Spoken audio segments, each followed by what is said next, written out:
na gravação já, gente. Então, boa noite. Boa noite, Maria, João, Jonathan. Hoje, então, a gente vai ver... Manu, tá me ouvindo? Só travada. Acho que ela caiu. Oi. Manuela. Tá travada a tua imagem. Peraí. Saiu. Enfim, nossa. Estão me ouvindo? Estamos te ouvindo. Gente, então, a gente vai Porque ver eu hoje... acho que Pode falar. tá bom. Manuela. Tô aqui. Tá. Pode começar. Posso começar? Tá bom. Gente, então a gente vai ver hoje Revolução Mexicana, tá? É um conteúdo que tem sido cobrado nos últimos tempos nos vestibulares, né? Principalmente na URGS, que tem se atentado mais à história da América Latina, né? De modo geral, e não apenas uma história eurocentrada, né? Então a gente vai ver a Revolução Mexicana, que é uma das revoluções do início do século XX, né? Que é tão importante quanto outras revoluções que acontecem, como a Revolução Russa e, no metade do século XX, a Revolução Cubana, né? Porque é uma revolução social que, de fato, tenta, né, mudar a estrutura do status quo do México, né? Mas, e que sofreu diversos reviravoltas durante sua revolução, assim como a Revolução Francesa, né? Tem vários e vários reviravoltas ao longo da década que se estende. A Revolução Mexicana, ela tem seu início, né, em 1910. A gente vai passar hoje com vocês até por volta de 1920, mas ela não tem um fim exato, né, e a gente vai ver ao longo do século XX até hoje mesmo, que algumas questões que vão aparecer na Revolução Mexicana ainda, algumas reivindicações, por assim dizer, ainda vão continuar, né, durante todo o século XX e até mesmo aos dias atuais. Bom, começando então com um contexto Tô de aqui. pré-revolução. Quer falar, Manu? Quer falar? Não, só tinha caído, agora eu tô aqui, mas pode Voltou. continuar. Vou Então, desligar aqui pra não dar interferência. Tá bom. Então, dando um contexto de pré-revolução, né? Vocês devem ter visto com o Lucas na aula do dia 4 de outubro, pelo que eu me recordo. Se tiver mal a ligação, a gravação minha com vocês avisem no chat, tá, gente? Então, você deve ter visto com o Lucas, né, as independências dos países latino-americanos, né? Onde o México entrou nesse conteúdo, né? A independência do México se dá exatamente em 1824, porém ela tem o seu início, né, com o padre Hidalgo, né, em 1810, quando começa a organizar já o povo. A minha voz está falhando um pouquinho, e agora continua, se continuar vocês vão me falando. Estão digitando. Tá bom. Está sendo gravada a aula e acredito que uma gravação ela é do meu microfone próprio. Se perderem alguma coisa, depois vocês conseguem ouvir na gravação, tá? Que a gravação não depende da internet, então vai sair de boa.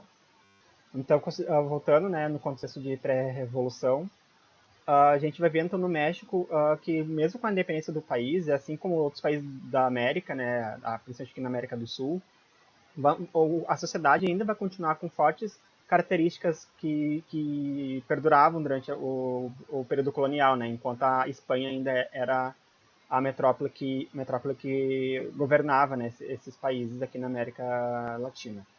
Então, entre essas características, né, que a gente diz de cunho colonial, vão ser os pueblos, né, os povos, os camponeses que vão continuar sendo explorados, agora não apenas pela Espanha, mas sim por todos os capitais estrangeiros, né, todos os países estrangeiros que estavam nessa onda de neoimperialismo, né, que vocês também já viram essa aula.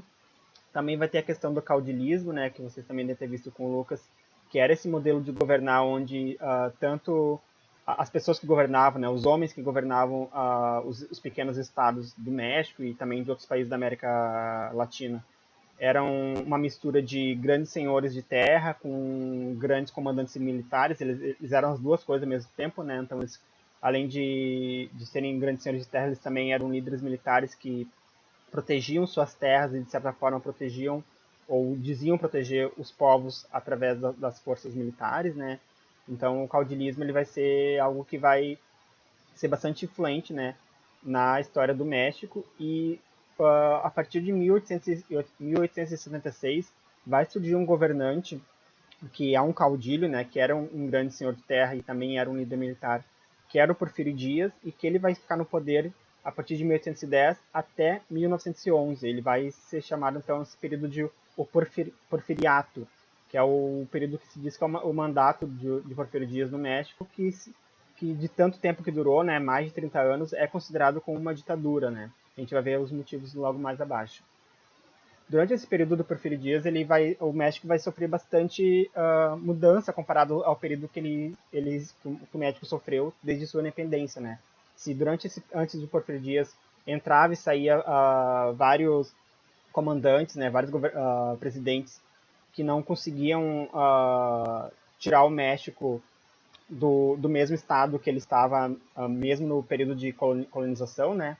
Com o Porfírio vai ter uma grande reviravolta no sentido mais econômico e de infraestrutura no México, né?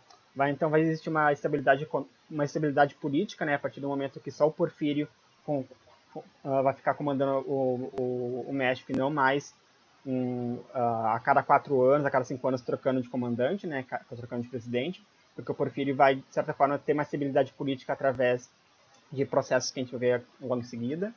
O México vai sofrer então, uma grande modernização, né, nesse período. Vão ser construídas ferrovias, a energia elétrica vai chegar ao país, a exploração do petróleo vai começar nesse período também, que isso tudo é um contexto, né, de final do século XIX.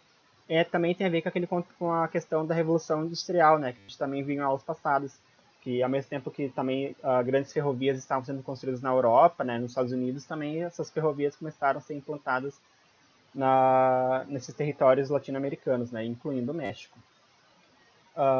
O Porfírio Dias então vai conseguir controlar e comandar o exército de maneira bastante certeira, né, podemos assim dizer, que não vai existir tantas revoltas partindo de dentro do exército. Ele vai conseguir controlar essas forças armadas. Vai então ser um período de uma aparente, né, estabilização econômica, onde o México a princípio vai conseguir não depender tanto de empréstimos internacionais, porém esses empréstimos vão continuar existindo, né? O Porfírio Dias vai ter bastante relação com os bancos franceses, principalmente, e os bancos britânicos para a construção dessas ferrovias, né? Para a implantação da energia elétrica no país. Com o Porfírio Dias, então, vai haver então, um constante, né, incentivo e uma constante manutenção dos grandes latifúndios, né? O Porfírio Dias era um latifundiário, né, era um grande senhor de terra, então ele vai continuar mantendo esse processo de exploração das terras, né?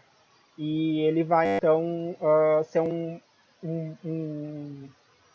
grande inimigo, por assim dizer, dos camponeses, porque ele vai, não só dos camponeses, mas também dos indígenas, né, que viviam em suas terras, porque ele vai desapropriar essas pessoas dessas terras para vender essas terras para o capital estrangeiro, né, para os grandes latifúndios, que em grande parte também vai ser de comando estrangeiro, né, principalmente dos Estados Unidos e da Inglaterra.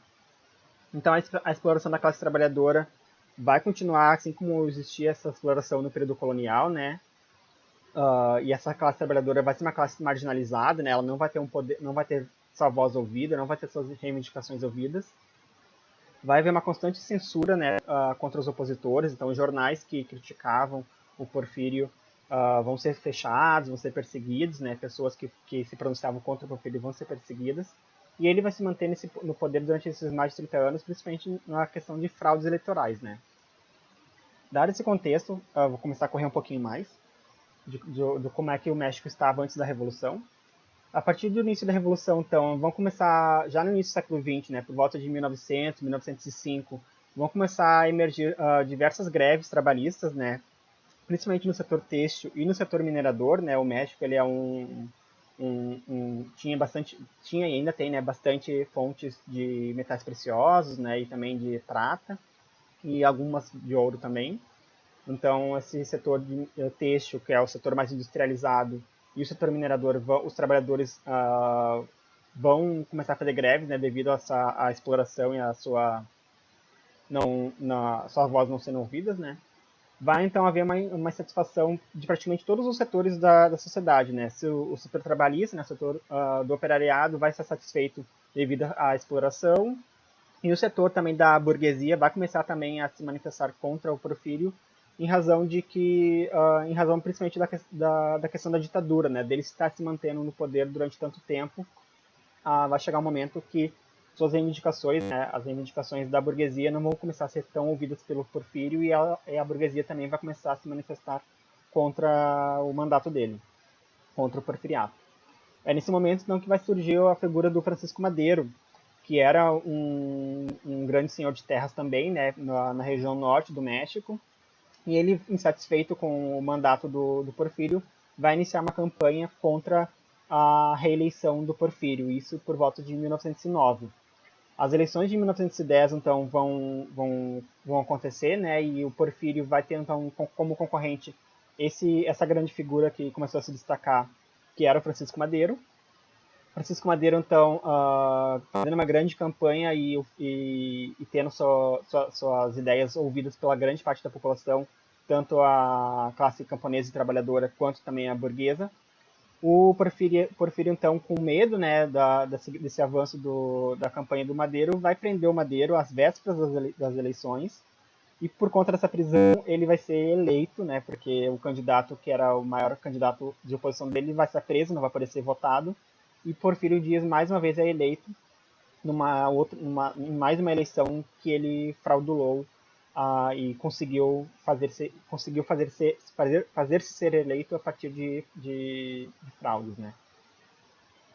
Após a eleição, então, o Porfírio é eleito novamente em 1910. O Madeiro é solto, ele foge para o Texas, né, nos Estados Unidos, e a partir de então, lá no Texas, ele constrói um documento, um conjunto de escritos que vai se chamar de Plano de São Luís de Potosí, que vai ser praticamente um conjunto de ideias, de textos que vão... Acho que deu uma travada aqui, mas enfim, voltou.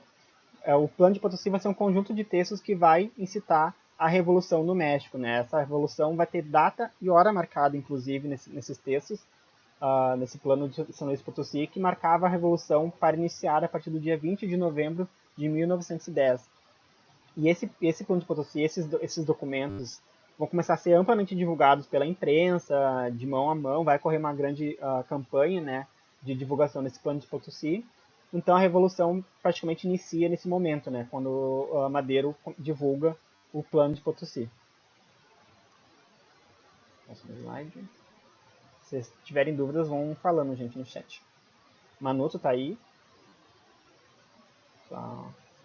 Tô aqui. Tá, não tá me vendo? Tá, a imagem tá travada. Tá com a mão no ombro há um tempão. Tá bom. Tá, então a Revolução inicia a partir desse momento, né, da divulgação do Plano de São Luís de Potosí. A Revolução, então, vai receber um grande apoio, né, de grande parte da sociedade, tanto a parcela camponesa quanto a parcela da elite, né. É importante, eu esqueci de comentar, que a população camponesa, a população trabalhadora, nesse período do México, de 1910, ela era mais ou menos por volta de 80% da população. Então, somente 20% da população pertencia às classes altas da sociedade, né. Então, a gente percebe o quanto uma revolução era necessária nesse momento, pois se 80%, né, a grande parte da população era uma população pobre e camponesa, eles não tinham suas vozes ouvidas, suas reivindicações ouvidas, então é necessário, né, uma revolução a partir do momento que a maior parte da população não está satisfeita com o governo, né, com o status quo.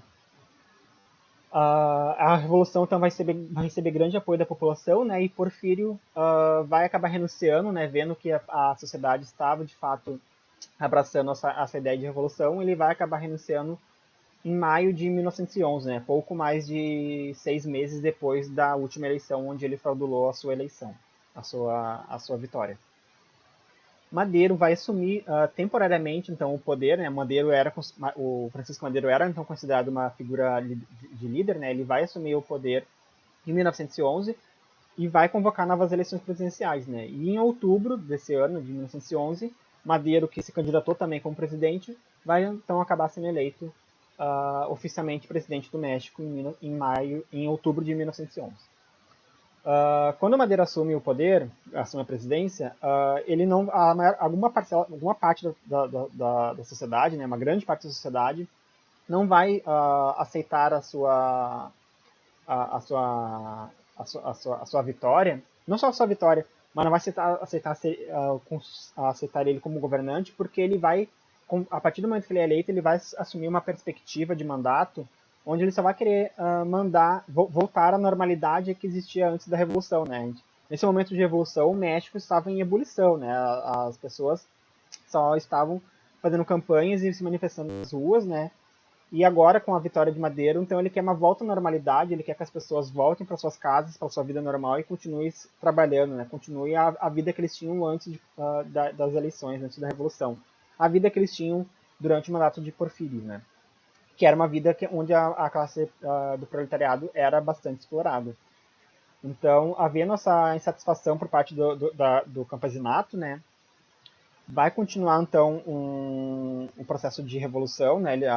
Os líderes dos camponeses vão continuar se considerando em um momento de revolução e vai ser divulgado, então, um outro plano, né? Um outro conjunto de ideias que assumiam essa revolução, que vai se chamar o Plano de Ayala, que vai ser liderado, né? E vai ser escrito não apenas por ele, mas por também outros camponeses, né? Outros líderes do campesinato. Esse Plano de Ayala, então, vai ser um conjunto de escritos que vai denunciar, né, a traição de Madeiro, vai dizer que o Madeiro só mentiu, né, prometeu, mas não cumpriu, que seria um governante para o campesinato, né, para os camponeses. Então ele não vai mais aceitar as reivindicações de reforma agrária, né, que era uma grande reivindicação por parte dos camponeses. E os camponeses então vão continuar essa luta, né, e vão continuar a divulgação desse novo plano de revolução, que é o chamado Plano de Ayala, né, a partir de novembro de 1911. Emiliano Zapata então vai ser um grande líder vai se tornar um grande líder da revolução, né, e de divulgação desse plano.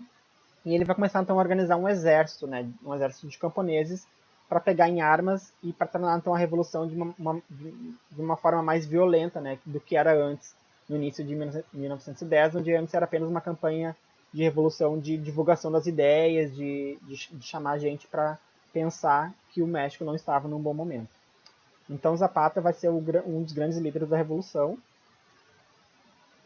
E agora fica com a Manu para apresentar um pouco o Zapata para vocês. Pode ir, Manu. Vamos lá. Eu acho que ela caiu, gente.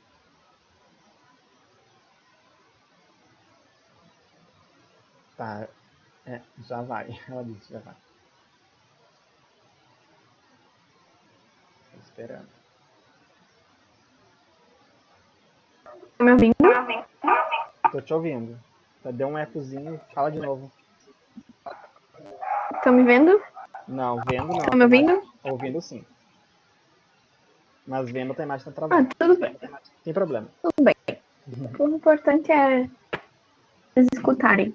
Exato. Então, gente, falando um pouquinho sobre como se organizava o México nesse período, tem uma diferença entre norte e sul, né? Então, para começar, a gente vai falar do Zapata, que ele é conhecido como Caudillo del Sur, e líder do que vai ser conhecido como Ejército Libertador del Sur. Então,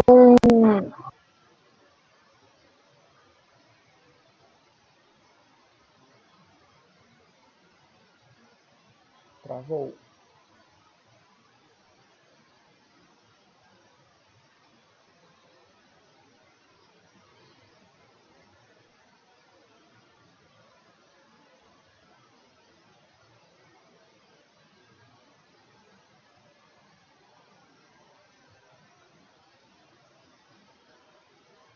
Digitando. Não estamos te ouvindo. e agora? Agora sim. Tá. Voltando então.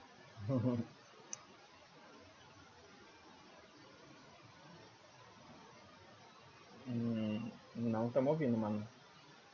Tá falando. Quem sabe tu fecha a câmera. Porque a tua foto ainda tá aparecendo aqui. Pode ser que a tua câmera seja aberta ainda, mesmo com a imagem travada.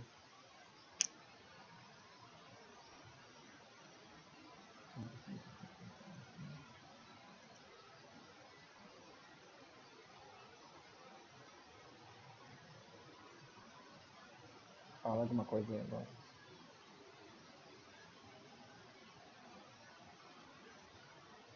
Eu posso dar esse conteúdo se tu tiver... Pra a gente não perder muito mais tempo. Tadinha. Tá, eu vou passando então, Manu. Daí qualquer coisa, quando tu voltar, tu dá um aviso aqui no chat.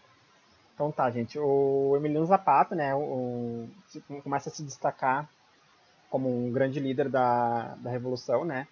E ele vai, então, liderar esse exército chamado, né, Ejército Libertador do Sul. E vai começar, então, a organizar os camponeses da região sul.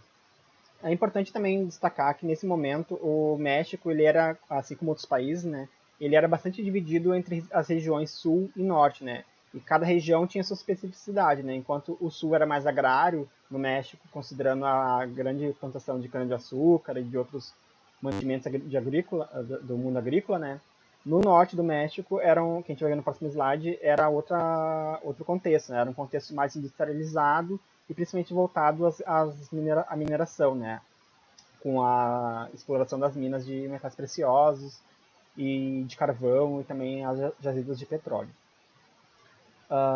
Os grandes fazendeiros, então, na parte sul, né, começam então a tomar as terras das comunidades independentes, né, isso durante o governo de Madero, né, e isso então auxilia ainda mais, incentiva ainda mais a revolução que Emiliano Zapata estava comandando nessa parte do sul, né. Ele vai começar a ser perseguido pelo exército de Madero, né, do exército mexicano, e vai então acabar se refugiando nas montanhas, né, era uma região bastante montanhosa, essa parte do sul do México. Ele acaba então se exilando ali, se refugiando, ficando bem escondido, mas continua organizando, continua comandando, né, o Exército Libertador do Sul, né, essa parte da revolução do sul do país. Ele junto com o plano de Ayala, então ele vai divulgar uma reforma agrária, né, uma reforma agrária com uma perspectiva bastante radical, né, com uma distribuição de terras bem amplas entre todos os camponeses, né, e não apenas entre alguns e outros não. Ele vai defender nesse plano de Ayala também a nacionalização dos bens, né, a nacionalização das jazidas de metais preciosos, jazidas de petróleo, porque esses bens, que a gente chamaria de bens, era a maior parte deles comandados, né, pelo capital estrangeiro, né, que era ali quem ia ali explorar e levava para fora do país. Muito semelhante como era antes no período colonial. Oi, Manu. Voltou? Estão me ouvindo agora? Estamos. Segue e termina o Zapata, depois eu falo. Tá. Então, terminando mesmo aqui, com essa questão dele se refugiando no sul, só vai então aumentar esse ideal de revolução entre os camponeses e ele vai cada vez mais convocar mais e mais trabalhadores, aumentando cada vez mais o seu exército. Agora com o Pancho Villa. Pode ir. Tem algumas questões sobre o Zapata, não sei se comentou, Bruno, mas inclusive a própria família dele tinha terras, né, e perdeu esse processo aí do Porfírio. Então era um tema bem pessoal para ele. E esse tema, toda a história do México, quando a gente ouve aquela expressão, novela mexicana, coisa assim, quando a gente estuda a história do México, a gente passa a entender, porque é uma coisa muito louca, porque, por exemplo, o Zapata foi perseguido por Madero, mas o Madero foi padrinho de casamento do Zapata. Eles eram muito amigos, sabia? E aí, agora nos próximos capítulos, vocês vão ver como que é uma história de amizade, traição e muitos assassinatos, e enfim. Mas tá aí o Zapata, que até hoje é um movimento importantíssimo, o neozapatismo no México, né? Tinha como principal bandeira essa questão agrária. E aí no norte a gente tem essa outra figura, o Pancho Villa, que ele ficou conhecido como líder da Divisão del Norte, que é o Exército do Norte, que chegou a reunir 50 mil pessoas, que é um número bem expressivo, né? Apesar do Exército do Norte, do Pancho Villa, ter essa questão agrária também, eles têm algumas especificidades um pouco diferentes, porque o Norte estava um pouco mais industrializado ali, com a questão do têxtil, a mineração. Nessa época se descobre uma grande reserva de petróleo no Golfo do México também. Tem a questão que é muito próximo aos Estados Unidos, então com o aumento, né, da malha ferroviária, ali era uma região que passava muito para escoar para toda a produção do México para os Estados Unidos, né? É uma região de fronteira. Então, ela tem uma diversidade econômica maior. E, consequentemente, ela tem uma população mais heterogênea, que inclui peões, mineradores, ferroviários, o pessoal da indústria e os bandoleiros, né, que é esse nome que se usa para falar desse período do México, que são quase como marginais, assim, né? Tem um sentido pejorativo ali, porque o que acontece? Como é uma região de fronteira e sempre houve conflito ali com os Estados Unidos, houve uma política do governo de colocar colônias militares na fronteira. Então, eles pagavam para que as pessoas imigrassem e fossem morar nessa região e ali constituir vilas, cidades, etc. Só que isso não era suficiente, né? E essas pessoas não eram camponeses, né? Então eles não conseguiam produzir e se virar só com isso. Então eles acabavam saqueando, roubando, matando. Era um cenário bem violento por causa dessas condições que eu acabei de comentar. Então o Pancho Villa teve muita dificuldade em disciplinar esse exército dele. Em alguns casos ele chegava a pagar um soldo, então eles eram quase como mercenários. Então, depois a gente vai ver que o governo tinha uma preocupação muito maior com esse exército do norte, por eles serem mais violentos do que o Zapata, que tinha esse caráter bem camponês e uma pauta muito comunitária. Então, eles tinham uma organização bem diferente. Não vou me alongar muito, que tem bastante coisa ainda. Sim. Então, voltando, né, para o contexto mais cronológico, né, da Revolução Mexicana, nesse período, então, que enquanto Zapata e o Pancho Villa estavam organizando, né, estavam, de certa forma, já comandando os seus exércitos revolucionários, né, Madero, então, presidente do México, nomeia o general Victoriano Huerta para controlar, né, essas forças revolucionárias, principalmente do norte, que era a maior parte, né. Como a Manu falou, era um exército de mais de 50 mil camponeses. Então o Huerta acaba se empolgando, né, com essa questão com o poder que ele acaba ganhando, porque ele se torna praticamente o segundo maior nome do México, só perdendo para o Francisco Madero. Se torna então o líder que vai acabar com essa revolução que estava acontecendo entre os camponeses, né? E ele acaba se empolgando com o poder que ele ganha e acaba impondo um golpe de Estado contra Madero, pouco depois de ser nomeado como general. Então, em fevereiro de 1913, ele impõe um golpe de Estado sobre Madero e acaba executando, né, assassinando Francisco Madero e seu líder. Aqui, então, vai ser praticamente um dos primeiros assassinatos que vai existir. A gente vai ver outros logo em seguida. O Huerta, então, na presidência, vai ser ainda pior, por assim dizer, para os camponeses do que o Madero foi, porque ele vai acabar fazendo uma restauração política do porfiriato, né? Vai trazer de volta senadores, cargos políticos, pessoas que detinham cargos políticos, enquanto Porfírio Dias era presidente. E então todos os grupos que eram de oposição ao Madero, esses grupos liderados pelo Zapata e Pancho Villa no norte e no sul, e também outros grupos que também eram contrários ao Madero, né, principalmente alguns grupos de elite da burguesia mais da cidade do México ali. Esses grupos vão se reunir contra, né, o Victoriano Huerta, porque não estavam de acordo com esse golpe de Estado e principalmente com essa restauração política semelhante ao porfiriato, né, ao mandato de Porfírio Dias.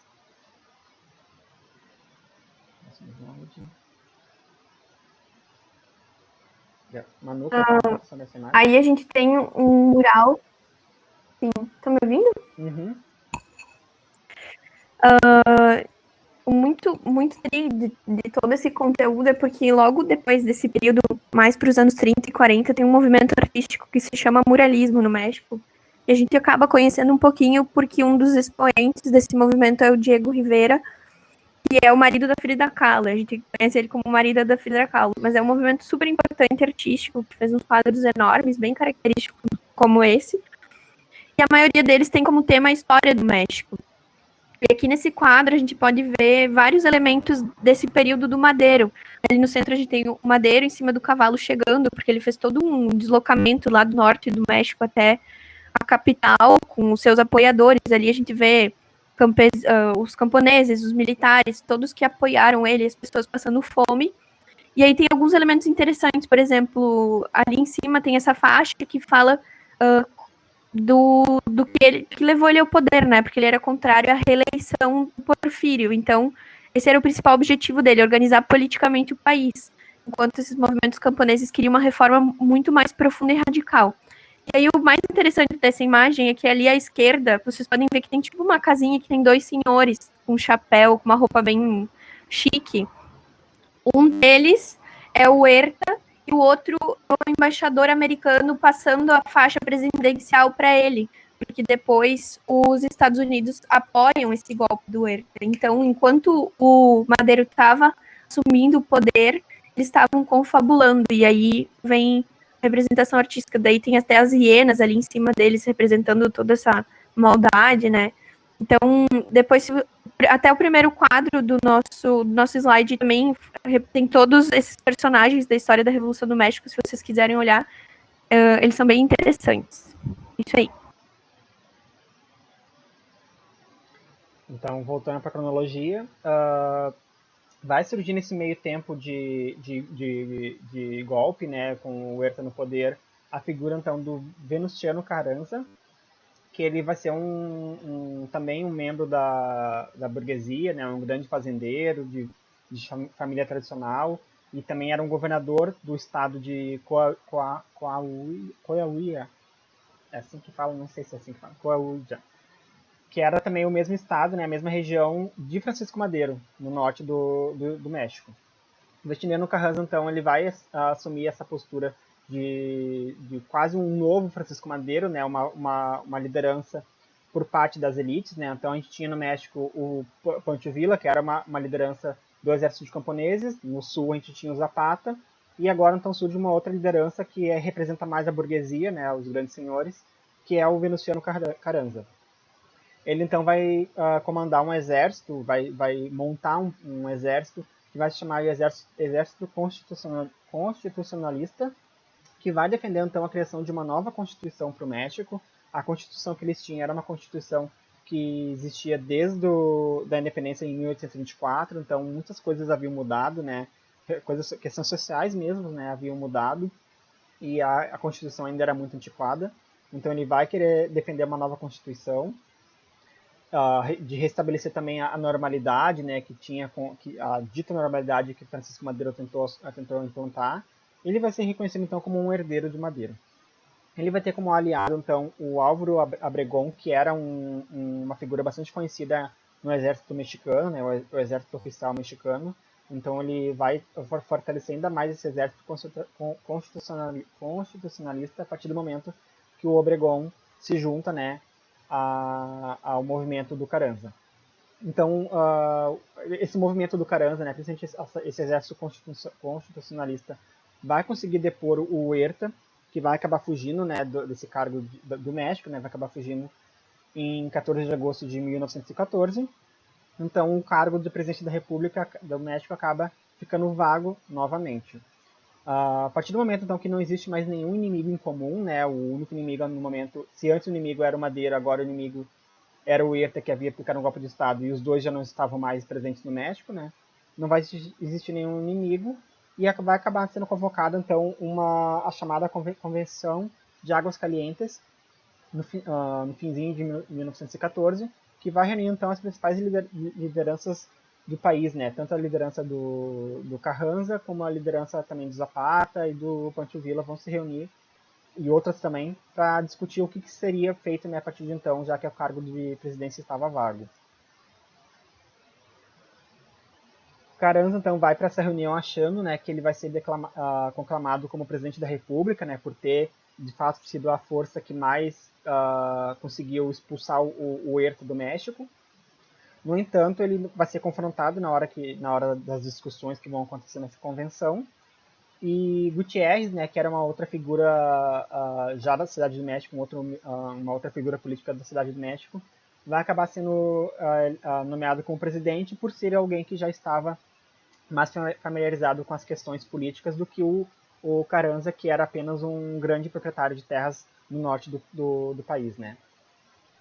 Esse resultado, então, também não vai ser um resultado sólido, né? Boa parte das lideranças, né, dos movimentos que chegaram nessa convenção vão sair assim como chegaram, né, sem perspectiva, sem nada resolvido, né? As lideranças vão sair divididas, né, cada um por si, por assim dizer. E vai, então, haver uma tentativa de juntar, então, as forças camponesas, né? Se a gente tinha duas forças camponesas, dois movimentos grandes, que é o zapatismo no sul e o exército de Pancho Villa no norte, vai haver então uma tentativa de juntar esses dois exércitos de cunho camponês. E em 6 de dezembro de 1914, né, pouco após essa convenção em Aguascalientes, vai então haver um encontro de Zapata e Pancho Villa na Cidade do México.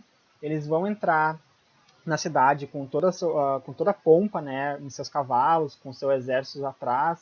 Vão entrar no palácio, que eu esqueci o nome agora, Palácio Real, se não me engano, da Cidade do México, vão chegar a sentar na cadeira, né, presidencial, vão tirar fotos, vão fazer todo um show, por assim dizer, mas vão embora depois desse acontecimento, né, depois desse dia, vão embora da Cidade do México e se desfaz então essa certa aliança, né, que eles tinham. Eles foram só se reuniram, fizeram um pequeno show ali na Cidade do México e depois foram embora, cada um continuando defendendo suas próprias pautas e não mais em conjunto como eles chegaram, né, na cidade.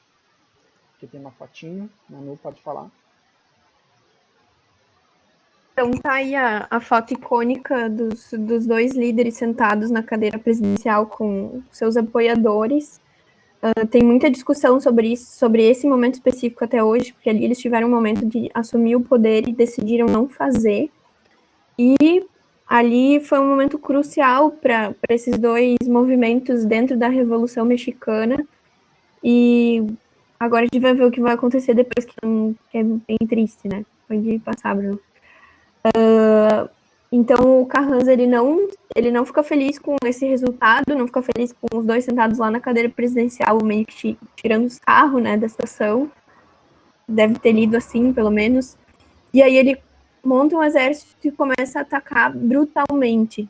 Em 1915, primeiro ele ataca o Villa, um exército liderado pelo Obregón, uma série de batalhas conhecidas como Batalhas de Celaya, 12 mil mortos no exército de Villa, é uma baixa bem considerável.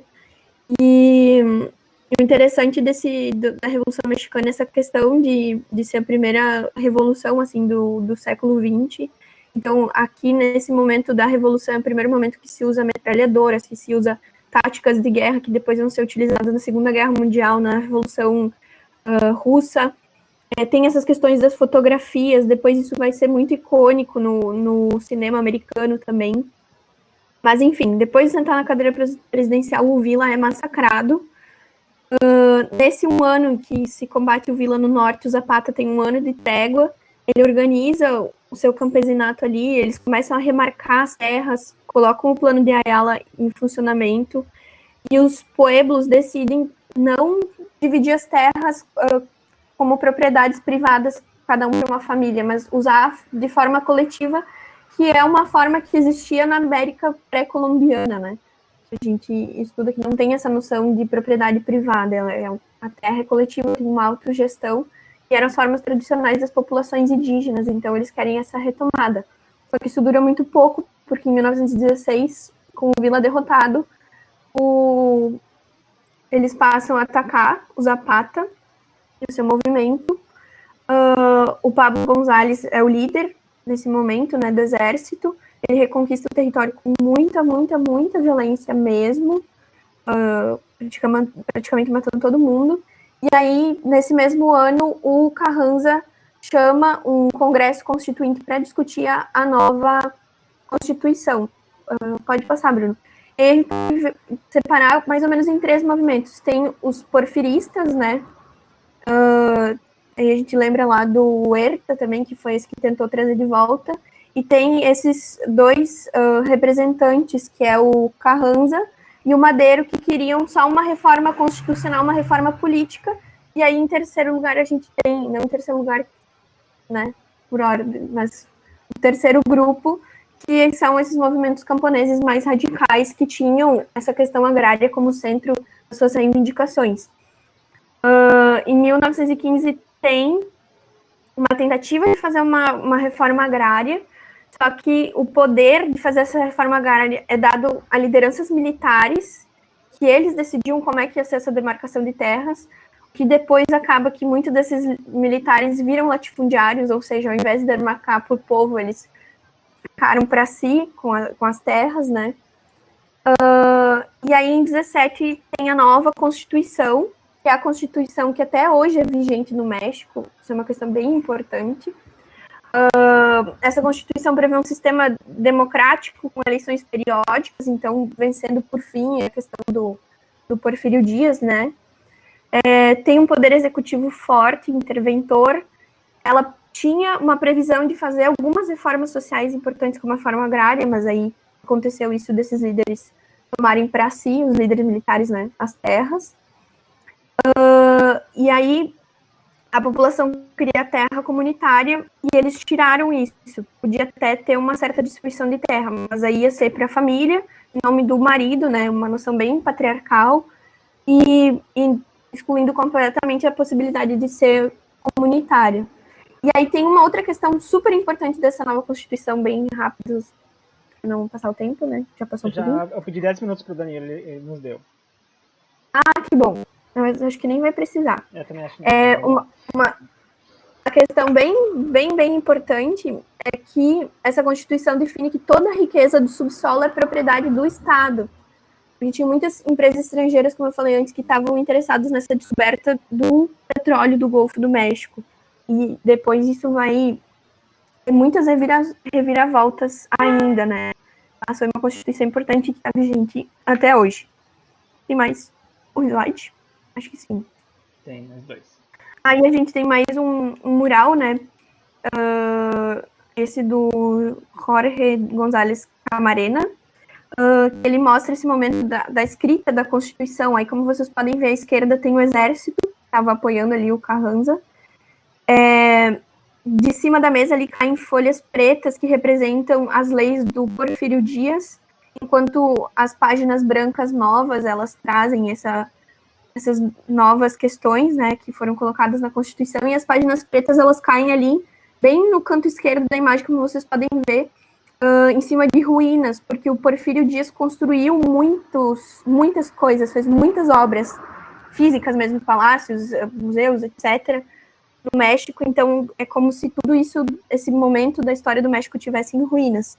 E aí, à direita tem esse conjunto de pessoas, que é essa constituinte que ajudou a escrever a Constituição e que lá em cima vira uma águia que representa, enfim, esse novo momento da história do México, né?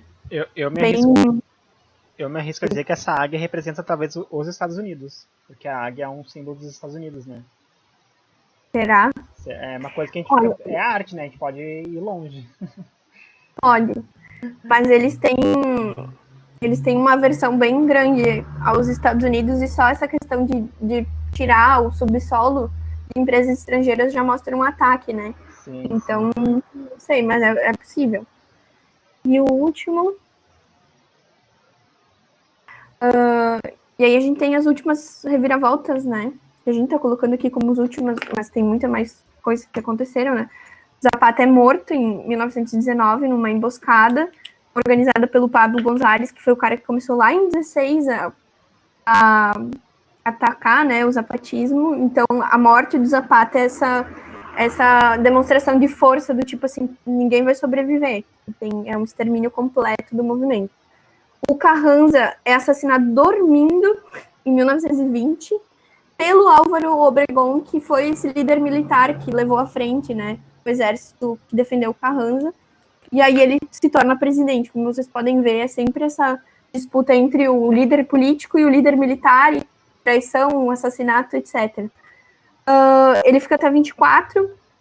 Depois vem esse Plutarco Elias Calles, que é um cara que vai ser bem importante depois nos anos 30 e 40 também.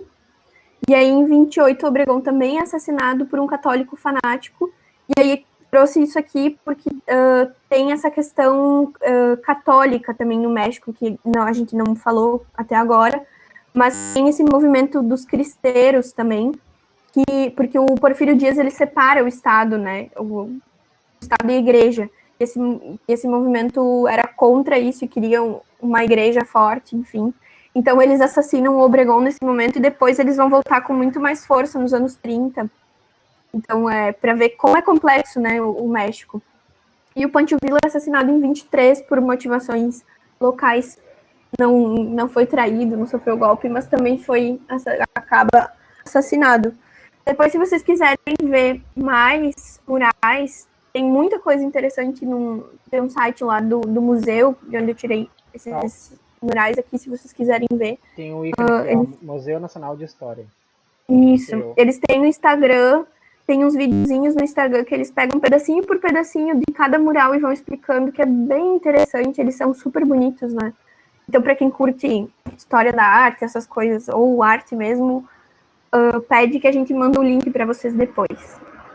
Eu acho que é isso, né? É isso, gente. Então, foi bem rápido, assim. Vocês não precisam se preocupar tanto com esses nomes que a gente passou para vocês. Alguns nomes realmente são bastante importantes conhecer, né? Principalmente o de Zapata e o de Francisco Zapata e o Pancho Villa.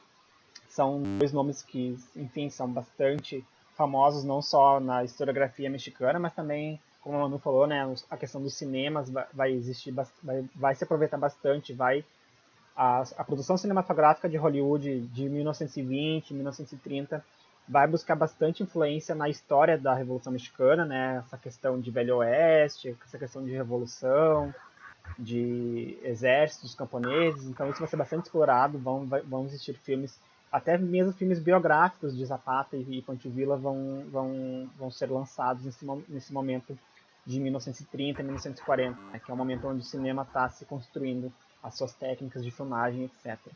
Mas é isso, gente. A Revolução Mexicana, então, ela é uma revolução até pouco falada, ela poderia ser mais falada, na minha opinião pessoal, tanto quanto uma Revolução Russa é falada, né? Porque os meios e o objetivo era o mesmo, né? Praticamente, que é fornecer terra para o campesinato, né? É acabar com a exploração do campesinato e principalmente uma exploração de capital estrangeiro no país, né? Então, os objetivos são bem semelhantes, mas os acontecimentos acabam não sendo tão semelhantes assim. Mas é importante conhecer e ela é cobrada principalmente no vestibular da URGS, né? Ela já caiu algumas questões nos vestibulares não muito passados. Então é isso, gente, para a gente não explorar mais vocês e para não passar mais tempo. Muito obrigado. Se tiverem dúvidas, nos procurem. Tá bom? Desculpem pelas falhas técnicas, Acontece, mas né? ensino à distância é assim, né, gente? Obrigada pela atenção. Obrigado, gente. Beijo. Boa noite. Beijo. Boa aula de geografia. Boa noite. Boa noite.